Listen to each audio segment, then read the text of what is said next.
But there was one more billionaire Mulder that I wanted to point to, and that is the Canadian Kevin O'Leary.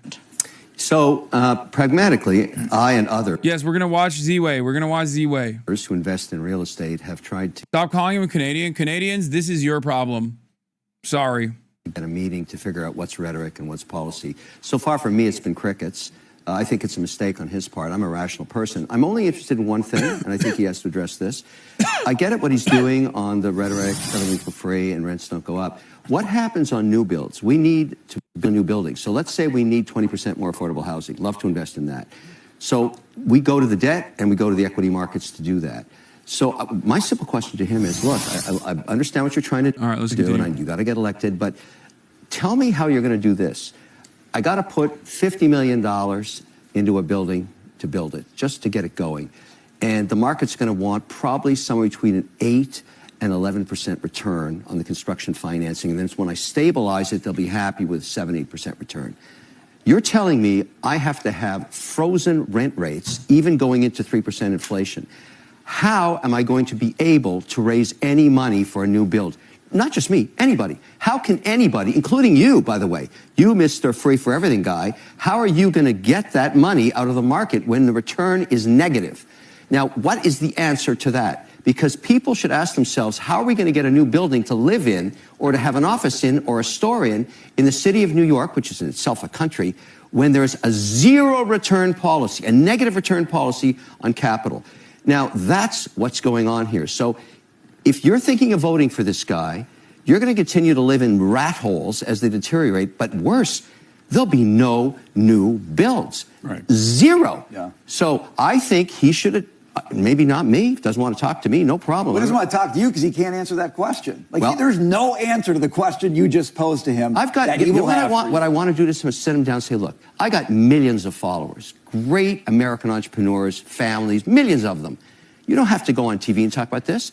Come on my TV. Let's just record an interview together, and I'll post it, and you explain what you're going to do here to attract capital. I'm the first $1 million check. You know, Kevin O'Leary, when presented with the possibility of 3% lower profits as a corporate landlord, yeah, it's awesome.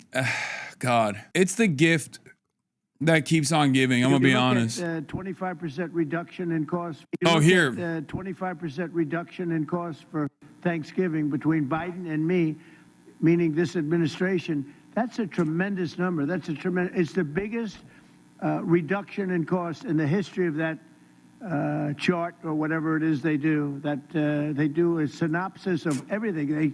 They cover every element of Thanksgiving meals.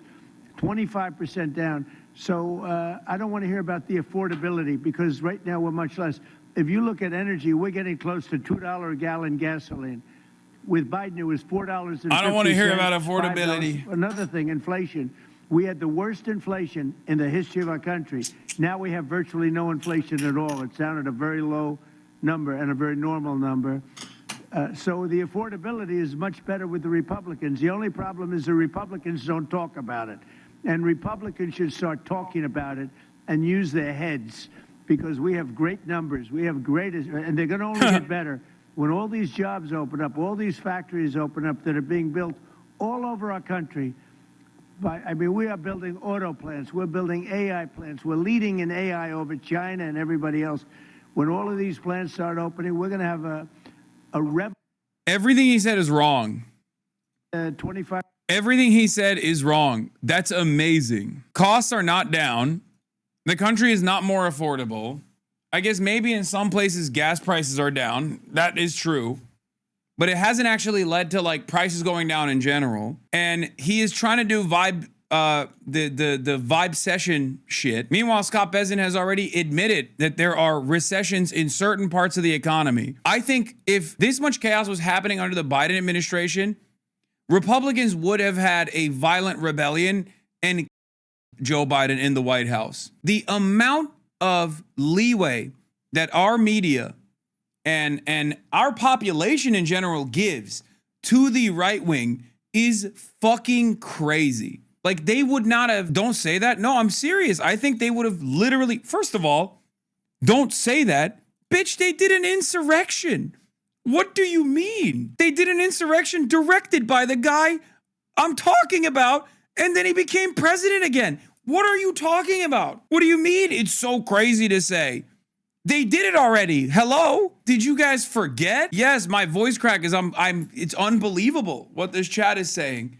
It's not a fucking call to violence at all. Donald Trump is literally trying to make his fans forget, make his audience, make his voters forget about how much their pockets are hurting. He's not even trying to make sense of this shit. You laugh, you mock, you deride, but in your darkest hours, greedflation will be there when you need it the most. Oh shit. Yeah, he molested the fuck out of the money.